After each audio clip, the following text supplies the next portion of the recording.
kinds of difficulties people have been going through during this pandemic. One thing many people have struggled with is eating habits. According to a Statistics Canada study, 35% of Canadians increased their junk food consumption within the first few months of the pandemic. That means when grabbing something to eat, they were going for the unhealthy option more than they used to before the pandemic. It makes sense. Kids have been home a lot more than usual, close to their kitchens, and eating junky food can be fun and taste really good. It can also seem a whole lot easier to just grab an unhealthy snack than it is to prepare a healthy one. You've been studying how the pandemic has affected the health of Canadians, more specifically, the eating habits of kids. Could you tell me a little bit about what you found? So of course, when COVID hit, that was a big change in everyone's life. So one of the questions we wanted to know is, how did COVID change habits in families? And when looking specifically at eating, we found that both parents and kids reported eating more during the pandemic. They also told us they ate more snack foods. They did not report eating more fruits and vegetables. Those looked about the same over the time. So why should kids care about their food consumption in general, but more specifically during a pandemic like this? How we eat can really affect how we feel. And so if we eat and make healthy choices throughout the day, we have more energy to do the things we enjoy. And if we do more of the things we like and enjoy, we can actually feel better and sort of manage this stress that's in front of us as we have this COVID, trying to manage online learning, trying to manage just knowing that there's a disease out there that can be kind of frightening.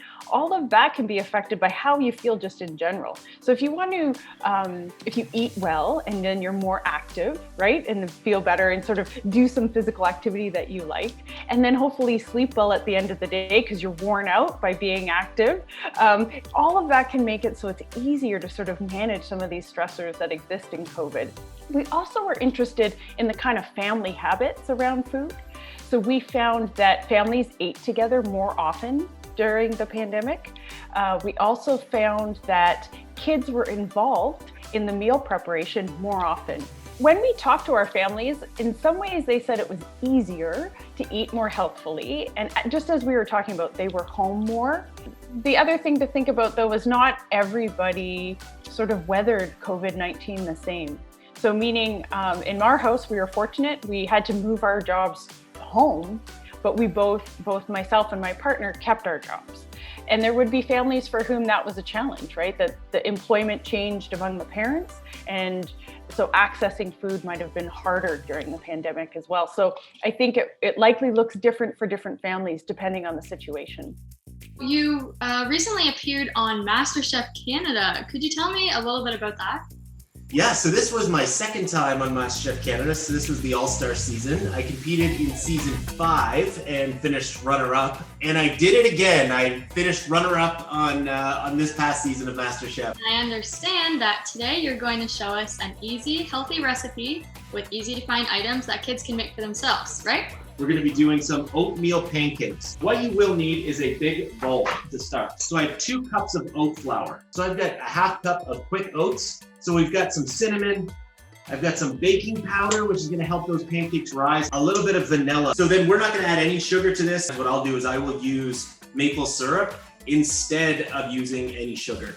So again, just to recap what we have in there, we have the oats, the oat flour, the vanilla, a little bit of baking powder, cinnamon, and I just added in some maple syrup. So next up, I've got a cup and a quarter of milk. This is where it'll start creating that batter. And again, I'm using just like cow's milk, but if you have almond milk, oat milk would be awesome. So next up, I'm gonna pop in an egg. This is the last piece. So this is adding in additional protein. Eggs also help with the rising. Then we'll give that a mix. We're keeping things healthy here. So I'm in Nova Scotia and we have the world's best blueberries here.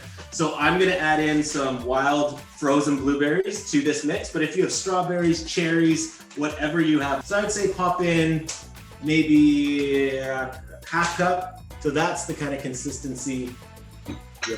But I'm gonna put this over, let's go medium-ish heat as well. but I'm just gonna pop these directly into the pan. With any pancake, what you're looking for is like the little bubbles that come up through the pancakes, and that kind of tells you that that side is done and you're ready to flip. All right, looking good there with these ones. I'm just gonna get these onto the plate. So I'm just gonna spoon on some of this blueberry compote. And nothing fancy there, it's just basically whole blueberries that are melted down. And a little bit of fresh mint. All right, so here we have my finished product. Those look great. Oh, yours looks so good. Oh my gosh. Those turned out nice. The mint really adds to it. It's just mounded up. It's quite fun. So Andy, we're all done making our pancakes. How about we try it? Amazing, let's do it.